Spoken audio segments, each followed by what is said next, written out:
ಲಸಿಕೆಗೆ ವಿರೋಧಿಸಿದ 3 ರಾಷ್ಟ್ರಪತಿಗಳು ಮತ್ತು ಅವರ ರಹಸ್ಯ ಸಾವು. ಕೋವಿಡ್ ಲಸಿಕೆ ಪಡೆಯಲು 3 ರಾಷ್ಟ್ರಪತಿಗಳು ನಿರಾಕರಿಸಿದರು. ಆದರೆ ಶೀಘ್ರದಲ್ಲೇ ಅವರು ಅನುಮಾನಾಸ್ಪದವಾಗಿ ಸಾವನ್ನಪ್ಪಿದರು.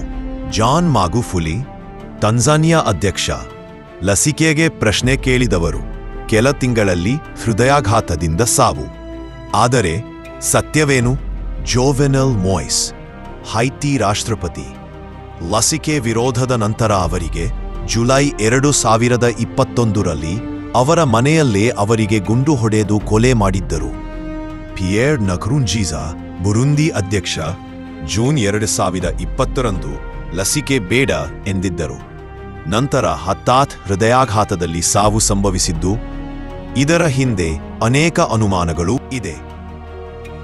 ಏಕೆ ಲಸಿಕೆಗೆ ವಿರೋಧಿಸಿದವರಿಗೆ ಈ ರೀತಿ ಅನುಮಾನಾಸ್ಪದ ಸಾವು? ಇದು ಕೇವಲ ಸಂಯೋಗವೋ ಅಥವಾ ಬೃಹತ್ ಆಟವೋ? ಪ್ರಶ್ನೆ ಕೇಳುವುದು ನಮ್ಮ ಹಕ್ಕು.